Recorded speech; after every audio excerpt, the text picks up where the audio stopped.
nós temos a receita bruta e a anulação da receita. A receita é o valor que a empresa recebeu em dinheiro ou receberá em títulos de crédito. Certo aí? Bom, então, é a receita líquida. Tá bom, então, lucro líquido dividido pela receita líquida, eu encontro aqui um coeficiente. Certo aí?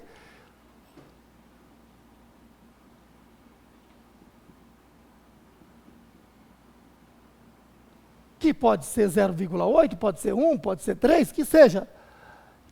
A pergunta é, que coeficiente, que indicador é esse?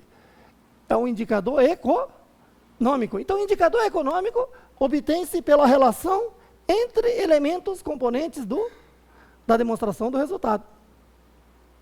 Certo aí? Bom, agora, quando eu pego o ativo circulante e divido pelo passivo circulante, também encontro aqui um coeficiente. E digamos que esse coeficiente seja, por exemplo, 1,2. Significa dizer que eu tenho ativos de curto prazo na proporção superior ao passivo de curto prazo em 20%. Eu tenho R$1,20 de ativo de curto prazo para pagar R$1 de passivo de curto prazo. Certo? Isso é bom, isso é ruim? Depende de compararmos com vários fatores. Certo? Então, veja, para você, 1,2 seria bom ou seria ruim? Quer ver como depende? Né? Primeiro, eu posso analisar isto dentro de uma série histórica da própria empresa. Digamos que lá no ano, estejamos no ano 3. No ano 1 foi 3. No ano 2 foi 2. Estamos no ano 3 a 1,2, quer dizer que está caindo, não está? Então é necessário analisar outros fatores para ver se essa empresa não está indo para o buraco. Né? Ou então poderia ser o contrário também. Analisando a série, ele subiu de meio para 1 e agora é 1,2. Então ela está em crescimento. Esse crescimento, será que não está causando buraco em outro setor? Né? Então, veja que não se analisa só um item, analisamos um contexto. Certo? Ou então, essa empresa teve uma série crescente, mas será que ela ainda é uma das 10 que, né, estão liderando o mercado? Temos que analisar a série de crescimento das concorrentes no conjunto. Então, são fatores que vão gerar informações. E essas informações vão fazer com que haja tomadas de decisões. Então, por isso, veja, olha, né, são dados do balanço que, por meio de técnica, encontram o quê? Indicadores econômico-financeiro ou econômico-financeiro para gerar informações. E essas informações, essa comunicação pode produzir uma reação ou uma decisão, positiva ou negativa que seja. Certo? Muito bem. E aí, claro que quando eu pego a relação entre elementos do balanço, falamos que aqui está um indicador o quê? Financeiro. Agora, você aplicou seu dinheiro por um determinado tempo na caderneta de poupança. O seu dinheiro é o seu ativo, concorda? Depois de um determinado tempo, rendeu um determinado valor. Então, seria algo assim. O lucro líquido do exercício, que é um elemento econômico, dividido pelo ativo total da empresa. Então, esse ativo da empresa está aplicado por determinado tempo, trouxe qual é o lucro líquido? Isto também é um coeficiente. Que coeficiente é esse? Aí sim, é um coeficiente o quê? Econômico, financeiro, que é uma relação entre elementos da DRE e do balanço. Aí você pergunta, quer dizer que analisar demonstrações contábeis é, acima de tudo, analisar balanço e DRE? É. Mas e as outras demonstrações? Ah, você estudou lá na contabilidade geral avançada que as demais demonstrações são demonstrações auxiliares. Mas auxiliares a quem? Ao balanço e a DRE. Por exemplo, a DLPA, demonstração de lucros ou prejuízos acumulados. Não é isso? Ora, aqui no balanço, como o balanço, de acordo com o artigo 176, parágrafo 1º da Lei 6.404, deve ser publicado, balanço e todas as demonstrações, na forma comparativa, tá lembrado? Como assim? Se eu estou apresentando o balanço do ano 1, 31/12 do ano 1, eu tenho que trazer também o saldo da posição do ano anterior, 31/12 do ano 0. Para que se possa comparar, não é assim? Agora, o balanço comparativo, no que se refere à conta lucro acumulado, por exemplo, ela só diz quanto que é o lucro acumulado do ano anterior e qual é o lucro acumulado deste ano. E se eu quero saber a evolução do que ocorreu nessa conta lucro, aumentando ou diminuindo ao longo do exercício, eu não encontro no balanço, mas vou encontrar numa demonstração auxiliar, que é a demonstração de lucros ou prejuízos acumulado, que vai dizer, olha, saldo anterior de lucro acumulado, 0. Teve lucro líquido no exercício de 1 milhão, constituiu tais reserva de lucro, apropriou tais dividendos, finalizando com o lucro acumulado 0, por ser uma sociedade anônima, não pode deixar saldo na conta lucro acumulado. E, então, se eu olho para o balanço, o lucro acumulado nem aparece, porque ele tem que estar zerado. Mas teve lucro? Eu vou verificar a DLPA, demonstração de lucros e prejuízos acumulados, ele vai dizer qual foi o lucro e o que é que foi feito com esse lucro. Certo? Então, veja que é uma demonstração que auxilia que, ao analisar o balanço, eventualmente eu preciso ir lá e buscar informações. Assim também deve ser com as demais demonstrações. Demonstração de mutações do patrimônio líquido, ela vai demonstrar toda a mutação ocorrida no PL de um ano para o outro. É dado do balanço, ele auxilia o balanço. Né? Demonstração de fluxo de caixa. Então o caixa, o dinheiro disponível da empresa era 1 milhão e passou a 5 milhões. Mas como chegou a isso? Quero saber o detalhe disso. Eu vou encontrar na demonstração de fluxo de caixa. Né? E demonstração do valor adicionado. O que é valor adicionado? Está lembrado? Demonstração do valor adicionado tem duas coisas. Quais são? Demonstrar o valor adicionado, que é a riqueza gerada, e demonstrar a distribuição do valor adicionado, que é demonstrar a destinação dessa riqueza. Certo? Ora, o balanço e a DRE são elementos essenciais para demonstrar a existência da riqueza, e esse detalhamento você vai encontrar na demonstração auxiliar. Então, quando se fala em análise das demonstrações contábeis, como era muito comum antigamente, podemos também chamar de análise de balanço simplesmente, ou análise contábil, que é a mesma coisa. Certo? E por que análise de balanço? Porque o balanço é a fotografia do patrimônio da empresa. A empresa tem um patrimônio só. Certo? E os seus ganhos e perdas poderiam estar aqui direto no PL, mas para gerar informações, registramos separadamente e produzimos uma demonstração própria para isso. Mas então, a fotografia da empresa é a fotografia do seu patrimônio, que é o balanço. Então, analisa-se o balanço. Certo? E a parte mais importante, a empresa tem fins lucrativos, e o seu lucro, que vai aparecer aqui no PL, está detalhado lá na demonstração do resultado do exercício. Reconhecido em que momento? No momento que recebe ou paga? Não, no momento que ocorre o fato econômico, o fato gerador. Certo? E aí, então, essas são as principais demonstrações, mas a maior e principal mesmo é o balanço. É o balanço, é o patrimônio da empresa que se analisa. Certo aí? Então, em análise das demonstrações financeiras, né, a demonstração principal é o balanço, daí a análise de balanço. Até a DRE e a análise das demonstrações financeiras passa a ser uma demonstração auxiliar.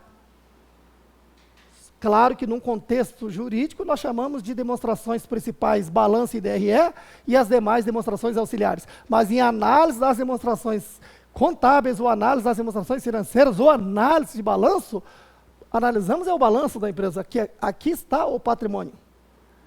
Entendido aí? Muito bem.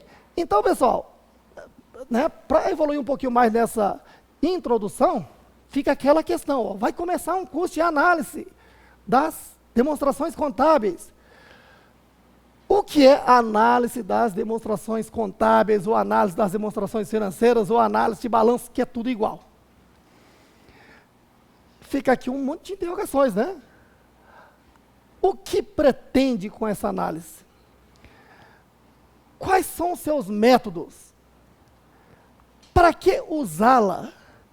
Qual a sua validade? Qual a sua confiabilidade, extensão, profundidade? Então, olha, né, o que se pretende? Primeiro, quando se está analisando o balanço, não se pretende, assim, né, em hipótese alguma, distorcer. O analista vai dizer, doa quem doer, exatamente o diagnóstico certo, né, do patrimônio de uma entidade, do ponto de vista econômico-financeiro, assim como seria o médico dando o diagnóstico do seu paciente. Né? O paciente, por mais que seja dolorido, ele quer o diagnóstico certo. O patrimônio de uma entidade, por mais que seja dolorido aos seus proprietários, seus investidores, cabe ao analista dar o diagnóstico que reflete essa realidade. Né? Então, é isso que se pretende.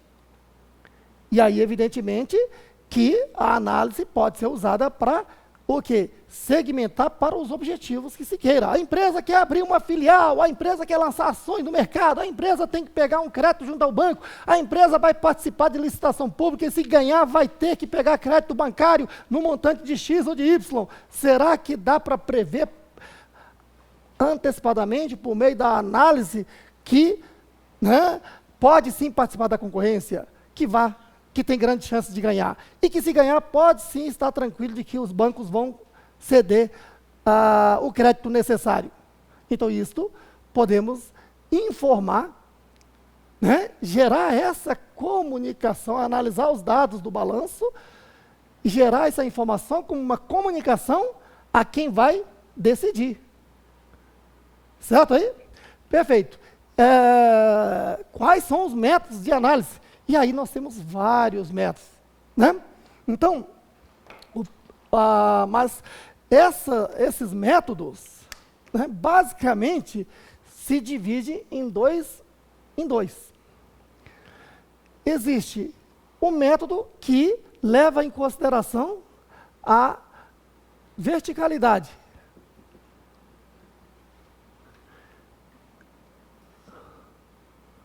Então, eu analiso só aquele ano, digamos 2000 e X1. No ano de 2000 e X1, eu quero saber qual é o índice de pagar, a capacidade de pagar suas dívidas de curto prazo, índice de liquidez corrente. Né? Agora, eu posso analisar isso dentro de uma série histórica, então horizontal, onde eu posso analisar uma série aqui de 3 anos. Então, qual seria o índice de liquidez corrente? Ativo circulante dividido pelo passivo circulante, só do ano de X1, é 0,8. Então, ele tem o quê? 20% a menos de ativo de curto prazo para pagar o passivo de curto prazo. Certo aí? Mas ele está só aqui no ano 1. Agora, se analisar dentro do, né, isso está bom, está ruim? Então vamos lá, no ano 2, isto aqui foi 0,9. No ano 3, isto aqui está 1,1. Então a empresa está em franco crescimento do seu índice de liquidez corrente. Então veja aqui, né, quando se fala em análise, eu preciso saber, eu vou analisar só dentro da verticalidade é o suficiente, ou é necessário também analisar, né, numa série histórica, que é uma análise horizontal. E tanto a análise vertical como a horizontal se aplica para identificar e interpretar qualquer indicador. Certo aí? Bom, para que usá-la? Né? Então, para cada objetivo, eu preciso saber. Então, por exemplo, né, nós sabemos que quando o empresário, ele vai montar uma empresa, ele precisa de 2 capitais de giro, concorda? Sim ou não? Como assim? Capital de giro da empresa. Né? Porque os profissionais de contabilidade, muitas das vezes, são muito mal orientados sobre o assunto e mal orientam seus clientes. Que o cliente chega e diz, bom, estou querendo abrir uma empresa. Né?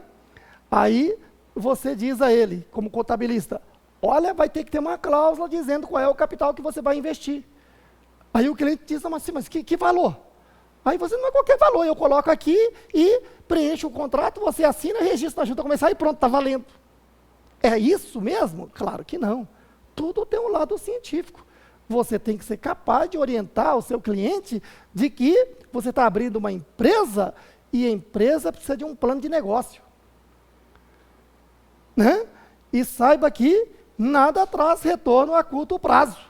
É tudo a longo prazo. Por exemplo, você, jovem, acabou de conseguir o primeiro emprego ou conseguiu passar no primeiro concurso público. Já no primeiro mês de trabalho você vai ter dinheiro de sobra? Né? Com certeza não. Se você pretende comprar uma casa, você pretende comprar um carro, você pretende fazer um curso de extensão, etc., vai precisar de capital, já se sabe que será uma reserva de longo tempo. Né? Então, quando você abre uma empresa, no primeiro mês, aquelas receitas que entraram, não quer dizer que seja o seu ganho. Né? Então, evidentemente que vai ter que fazer um projeto de saber por quanto tempo a empresa vai funcionar, né, para ter maturidade de trazer retorno para os seus investidores. E durante esse tempo, o proprietário, os sócios, vão passar fome? Não. Então, ele tem que ter também capital de giro para o quê? A sua sobrevivência, daí 2 capitais de giro.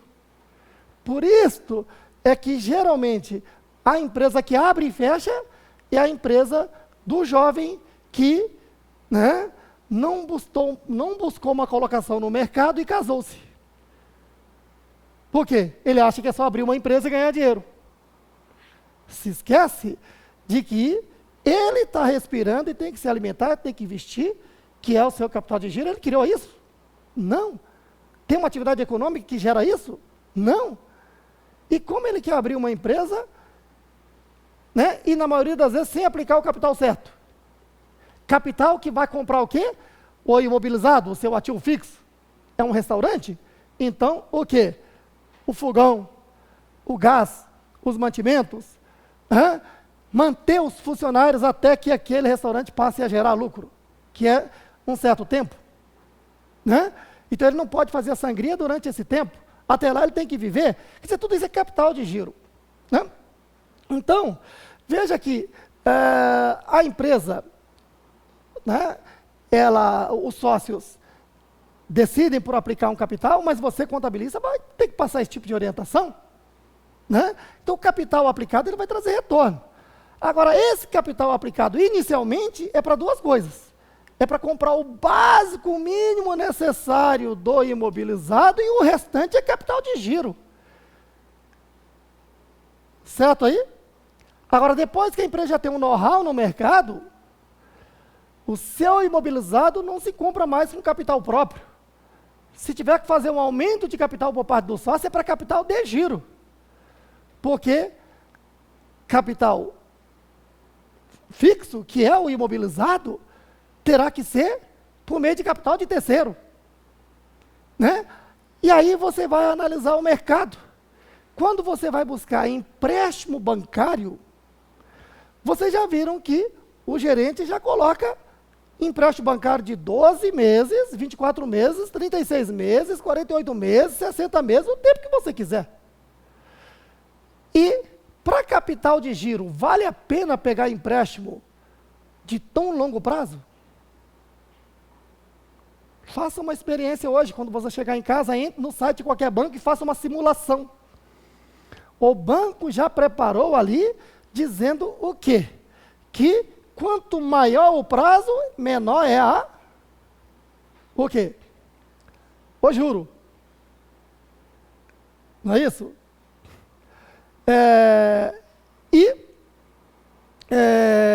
Isto facilita a sua vida? Juro de 0,1% é caro ou barato? Ao mês. Juro de 50% ao mês é caro ou barato? Depende do tempo pelo qual você vai ficar suando, sacrificando para pagar. 0,1% para você pagar de forma vitalícia é muito caro. É muito dinheiro que você vai entregar a terceiro. E 50% para você usar um dia é barato. Estão lá alguém vendendo um imóvel ali que vale 500 mil, mas estão pedindo 100, sabe lá? Porque você foi ao banco, pegou um empréstimo de 100 mil, comprou aquele imóvel agora, dia seguinte você anunciou e vendeu por 500 mil, voltou ao banco e pagou o juro do empréstimo de 100 mil, a juros 50% proporcional a um dia. Saiu barato. Né? Então, veja que a gente vai falar em análise das demonstrações contábeis, análise das demonstrações financeiras, mas o ponto mais alto, o ponto mais importante vai ser o momento que a gente vai analisar a alavancagem financeira e a alavancagem operacional. Né? E aí a gente começa a entender o que é uma Petrobras da vida. Né? E a gente começa a entender que uma Petrobras da vida, se não fosse uma empresa pública, ela iria para a falência e fechamento com certeza absoluta. Né? Porque ela está no seu passivo descoberto, infelizmente. Certo? Mas que vai ter solução porque é a empresa do Brasil e nós vamos pagar por isso. Né?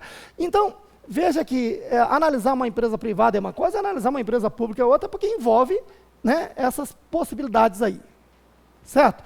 Bom, então veja bem, né, para que usá-la, né, usar essa análise, qual a sua validade? Que validade? Veja, se você calculou o índice de um determinado balanço da empresa, ele só serve para aquele ano. Né? Só vai valer para aquele ano. No ano seguinte, você vai ter que saber a nova posição, novos dados para calcular esse indicador e analisar. Qual a sua confiabilidade? Então, isso nos leva à seguinte resposta. Ó, né? O que é análise das demonstrações financeiras? Temos que responder essas perguntas. E isto, a resposta é: a análise começa quando termina a contabilidade. Como assim? Vocês estudaram todo o tempo da contabilidade geral básica, contabilidade geral avançada. Quanto tempo, hein? Contabilidade geral básica, vocês estudaram aí 20 encontros de 4 horas. Contabilidade geral avançada, vocês estudaram 129 encontros de 4 horas, que deu 644 horas de estudo, não foi? Vocês fizeram a maior universidade do país aqui estudando comigo. Né? Então, veja que nenhuma universidade do país se estudou tanta contabilidade como vocês estudaram aqui no meu curso. Estão mais que preparados, porque vocês estudaram que técnicas contábeis são 4 itens, está lembrado? É a escrituração, demonstração, análise e auditoria. Como assim? Os fatos ocorrem, eu vou registrá-los. Isso é escrituração, concorda? Não basta escriturar, tem que demonstrar. Então, não basta só lançar, eu tenho que apresentar o balanço, a DRE e as demais demonstrações. Agora, de nada adianta também apresentar as demonstrações se eu não analisá-las para saber a situação econômica e financeira. Agora, de nada adianta analisar algo que não seja fidedigno. Por isso, a nossa lei exige que as demonstrações contábeis das SCAs de capital aberto tenham auditoria independente. Uma empresa de fora vai dar um parecer se, né, confirma a exatidão matemática do balanço. Então, veja, se o balanço está auditado por auditores independentes registrados na Comissão de Valores Mobiliários, isto dá a confiabilidade do que estamos analisando. Certo?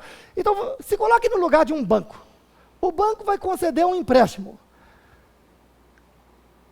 E aí depende, para quem o banco está concedendo, porque diante do que vocês estudaram, quais são as empresas que têm que ter parecer de auditoria independente no seu balanço? Está lembrado? Vamos lá. As SAs de capital aberto, mais alguma? SA de capital fechado também ou não? Ah, ótimo, ela está lembrada, né? Então, de acordo com a Lei 11.638, criou-se as sociedades de grande porte. Essas também estão obrigadas, né? Então, independentemente de ser uma SA, uma limitada, né? Sendo uma sociedade de grande porte, ela também tem que ter parecer de auditoria independente registrado na CVM. E aí entra no que você está falando, né? Sociedade de grande porte é aquela que tem o quê? Ativo total acima de 240 milhões. Ou receita bruta acima de 300 milhões no ano anterior. Quer dizer, este ano, uma sociedade pode ser considerada de grande porte se ela teve o ano anterior, provando que o seu ativo total é acima de 240 milhões ou sua receita bruta foi acima de 300 milhões. Então, essas duas empresas aí, ó, SA de capital aberto e sociedade de grande porte, tem auditoria independente. Imagine uma empresa dessa fez, né, levantou as demonstrações contábeis, são os dados, e fez um relatório de análise e mandou. Análise esta que os analistas do banco concordaram. Pergunto, o tempo do banco ceder esse empréstimo é curto ou é longo? É curto, tem toda essa informação